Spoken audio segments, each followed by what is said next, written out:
salut à tous, bienvenue sur cette nouvelle vidéo. Je suis aujourd'hui à Reims au parc de Champagne en compagnie de Hubert Noah. Alors salut Hubert Noah. Est-ce que tu peux te présenter rapidement pour les lecteurs de Club Med.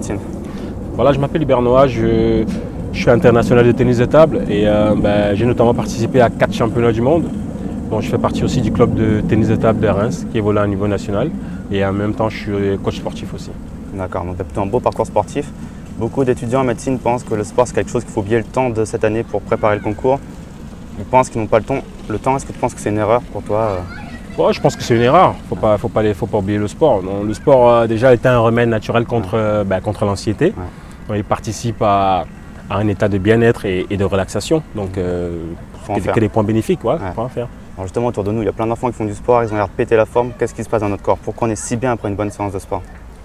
En fait, le sport participe à une augmentation des neurotransmetteurs dans le cerveau. Ouais. Donc, un des exemples des neurotransmetteurs, c'est l'hormone qu'on appelle la dopamine. Ouais. Donc, la dopamine est responsable de la mémoire, de l'attention et puis de la motricité. D'accord, c'est aussi l'hormone qu'on retrouve dans les rapports sexuels, quand on boit de l'alcool, quand on est un petit peu euphorique, l'hormone du plaisir. Ouais. Voilà. On a aussi une sécrétion d'endorphine, l'hormone du bien-être. Donc tout ça fait que finalement, quand ça se décharge dans notre corps, on est bien et se retrouve dans un état de bien-être. Les capacités cérébrales sont amplifiées. Ouais. Alors justement, faire du sport, il y en a peut-être qui vont penser que c'est quelque chose de fastidieux, qui prend du temps, qui coûte peut-être cher avec des abonnements. Est-ce qu'on peut faire du sport d'une manière simple, rapide et efficace? Oui, on peut faire du sport d'une manière simple. Ouais. Par exemple, en faisant de la marche, une demi-heure de marche 3 fois par semaine, c'est aussi efficace. Ça marche. Voilà, ça marche. Au lieu de peut-être prendre le métro, on marcherait peut-être. Ouais, s'arrêter une station avant. Voilà, s'arrêter une station avant et marcher. Au lieu de prendre le bus, faire de même. Pareil, donc tout ça, c'est des choses simples et efficaces. Qui font du bien. Qui font du bien au corps et à l'esprit. Ouais. Donc voilà, on n'a pas forcément besoin de dépenser, de se ruiner pour aller faire du sport. Ouais. C'est vrai que même s'aérer, simplement marcher, comme tu disais, il y a le soleil, il y a une sécrétion de vitamine D, on respire. Tout ça fait du bien pour le corps. Ouais. Alors justement, vis-à-vis de ton passé sportif, souvent on a des entraînements, on a des compétitions, on est plus ou moins satisfait du rapport entre entraînement et résultat. Comment tu penses qu'on peut profiter de ces erreurs pour être meilleur?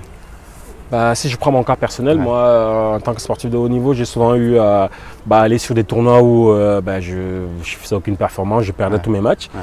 Donc je repartais dans la semaine et je retravaillais mes points faibles pour essayer d'être un peu plus efficace lors de la prochaine compétition.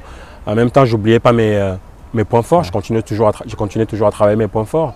Et ce qui m'a mené au week-end d'après à venir à faire des meilleures performances. Donc, c'est quelque chose de très important, c'est travailler ses points faibles. Il faut le faire, mais il ne faut surtout pas oublier les points forts.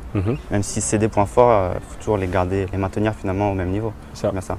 Et vis-à-vis des QCM, des questions de colle que vous avez dans vos examens, il faut toujours reprendre les colles que vous avez eu faux avec votre cours à côté et comparer là où vous avez eu faux pour justement travailler vos points faibles tout en n'oubliant pas vos points forts de manière à rester sur le long terme des connaissances solides jusqu'au concours.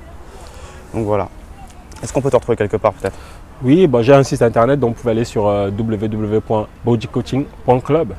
Donc ça c'est mon site et vous pouvez m'envoyer un message, je vous répondrai.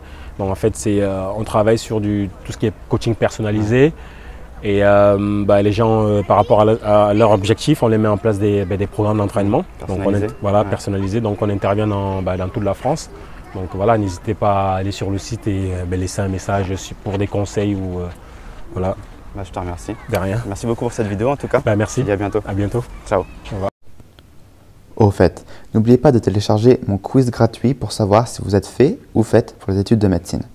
Dans ce quiz, je vous pose 13 questions avec 3 choix de réponse. En fonction du nombre de cœurs, d'étoiles ou de triangles que vous obtenez, vous saurez si votre profil est adapté ou non. Vous pouvez le télécharger gratuitement sur www.clubmedecine.fr.